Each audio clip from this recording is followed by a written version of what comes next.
തമിഴ്നാട്ടിൽ ഗോവധം പൂർണ്ണമായി നിരോധിച്ചുകൊണ്ടുള്ള മദ്രാസ് ഹൈക്കോടതിയുടെ ഉത്തരവ് സുപ്രീം കോടതി താൽക്കാലികമായി സ്റ്റേ ചെയ്തു. തമിഴക വെട്രി കഴകം നേതാവും തമിഴ്നാട് മുഖ്യമന്ത്രിയുമായ വിജയയുടെ നേതൃത്വത്തിലുള്ള സർക്കാരിന് നിയമപരമായി ലഭിച്ച ഏറ്റവും വലിയൊരു രാഷ്ട്രീയ മുന്നേറ്റമായാണ് ഈ ഉത്തരവ് വിലയിരുത്തപ്പെടുന്നത്. കഴിഞ്ഞ മെയ് 27-നാണ് മദ്രാസ് ഹൈക്കോടതി തമിഴ്നാട്ടിലുടനീളം ഗോവധം നിരോധിച്ചുകൊണ്ട് ഉത്തരവിട്ടത്. 1976 ഓഗസ്റ്റിലെ ഒരു സർക്കാർ ഉത്തരവ് നടപ്പിലാക്കിക്കൊണ്ടായിരുന്നു ഹൈക്കോടതിയുടെ ഈ കർശന നിർദ്ദേശം. ബക്രീദ് ദിനങ്ങളിലോ മറ്റ് സാധാരണ ദിവസങ്ങളിലോ സംസ്ഥാനത്ത് പശുക്കളെയോ പശുക്കിടാങ്ങളെയോ അറക്കുന്നില്ല എന്ന് ഉറപ്പാക്കണമെന്നും കോടതി സംസ്ഥാന സർക്കാരിനോട് ആവശ്യപ്പെട്ടിരുന്നു. എന്നാൽ ഈ ഉത്തരവിനെതിരെ വിജയ് സർക്കാർ സുപ്രീം കോടതിയിൽ ഹർജി അഥവാ സ്പെഷ്യൽ ലീവ് പെറ്റീഷൻ ഫയൽ ചെയ്യുകയായിരുന്നു. നിലവിലുള്ള നിയമപ്രകാരം നിശ്ചിത സ്ഥലങ്ങളിൽ പ്രത്യേക വിഭാഗത്തിൽപ്പെട്ട പശുക്കളെ അറക്കാൻ നിയമപരമായ അനുമതിയുണ്ട്. നിയമപരമായ വ്യവസ്ഥകൾ നിലനിൽക്കുമ്പോൾ അതിന് വിരുദ്ധമായ ഒരു ജുഡീഷ്യൽ നിർദ്ദേശം നിയമപരമായി നിലനിൽക്കില്ല. ഈ വാദങ്ങൾ പൂർണ്ണമായും അംഗീകരിച്ചുകൊണ്ടാണ് സുപ്രീം കോടതി ഇപ്പോൾ മദ്രാസ് ഹൈക്കോടതിയുടെ വിധിക്ക് ഇടക്കാല സ്റ്റേ അനുവദിച്ചിരിക്കുന്നത്. ഹൈക്കോടതിയുടെ ഉത്തരവിൽ വലിയ രീതിയിലുള്ള തിരുത്തലുകൾ ആവശ്യമുണ്ടെന്ന് സുപ്രീം കോടതി നിരീക്ഷിച്ചു.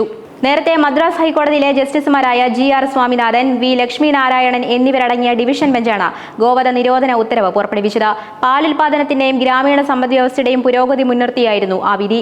ഭരണഘടനയുടെ ആർട്ടിക്കിൾ 48 പ്രകാരം കറവ പശുക്കളെയും മറ്റു കന്നുകാലികളെയും അറുക്കുന്നത് നിരോധിക്കാൻ സംസ്ഥാനം നടപടികൾ സ്വീകരിക്കേണ്ടതുണ്ടെന്നും ശ്രീകൃഷ്ണന്റെ കാലം മുതൽ പശു നമ്മുടെ സംസ്കാരത്തിന്റെ ഭാഗമാണെന്നും ഹൈക്കോടതി വിധിന്യായത്തിൽ ചൂണ്ടിക്കാണിച്ചിരുന്നു.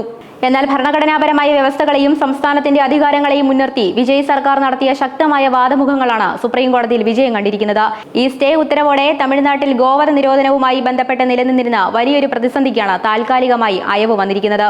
വിജയിയുടെ നേതൃത്വത്തിലുള്ള TVK സർക്കാർ അധികാരമേറ്റതിന് പിന്നാലെ നിയമരംഗത്ത് സ്വീകരിക്കുന്ന ഏറ്റവും നിർണായകമായ നിലപാടുകളിലൊന്നായിരുന്നു തമിഴ്നാട്ടിൽ ഗോവധം പൂർണ്ണമായി നിരോധിച്ചുകൊണ്ടുള്ള മദ്രാസ് ഹൈക്കോടതിയുടെ വിധിക്കെതിരെ സുപ്രീം കോടതിയെ സമീപിച്ചത്. ഹൈക്കോടതിയുടെ ഡിവിഷൻ ബെഞ്ച് പുറപ്പെടുവിച്ച വിധി മൃഗസംരക്ഷണ നിയമത്തിലെ വ്യവസ്ഥകൾക്കും സംസ്ഥാനത്തിന്റെ നിയമനിർമ്മാണ അധികാരങ്ങൾക്കും വിരുദ്ധമാണെന്ന് ചൂണ്ടിക്കാണിച്ചാണ് തമിഴ്നാട് സർക്കാർ രാജ്യത്തെ പരമോന്നത നീതിപീഠത്തിൽ അപ്പീൽ നൽകിയിരുന്നത്.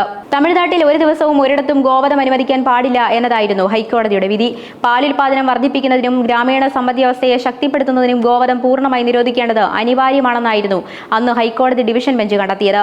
എന്നാൽ ഹൈക്കോടതിയുടെ ഈ നിലപാട് നിയമപരമായി നിലനിൽക്കുന്നതല്ല എന്നാണ് വിജയ് സർക്കാർ സുപ്രീം കോടതിയിൽ ബോധിപ്പിച്ചിരിക്കുന്നത്. ഗോവധത്തിന്മേൽ ഒരു സംസ്ഥാനത്ത് സമ്പൂർണ്ണ നിരോധനം ഏർപ്പെടുത്താൻ കോടതിക്ക് നേരിട്ട് ഉത്തരവിടാൻ കഴിയില്ലെന്നും മദ്രാസ് ഹൈക്കോടതി സ്വന്തം നിലയ്ക്കൊരു നിയമനിർമ്മാണം നടത്തുകയാണ് ഇവിടെ ചെയ്യുന്നതെന്നുമാണ് സർക്കാരിന്റെ പ്രധാന വാദം. കോടതിയുടെ സമ്പൂർണ്ണ നിരോധന ഉത്തരവ് തമിഴ്നാട്ടിലെ സാധാരണക്കാരായ കർഷകരെ വലിയ പ്രതിസന്ധിയിലാക്കിയിരുന്നു. പ്രായമായ കന്നുകാലികളെ സംരക്ഷിക്കാൻ കഴിയാതെ കർഷകർ ബുദ്ധിമുട്ടുന്ന സാഹചര്യവും ഇവിടെ നിലവിലുണ്ടായിരുന്നു. ഈ സാമൂഹിക സാമ്പത്തിക യാഥാർത്ഥ്യങ്ങൾ കൂടി കണക്കിലെടുത്താണ് സുപ്രീം കോടതിയിൽ അടിയന്തരമായി അപ്പീൽ നൽകാൻ വിജയ് സർക്കാർ തയ്യാറായത്.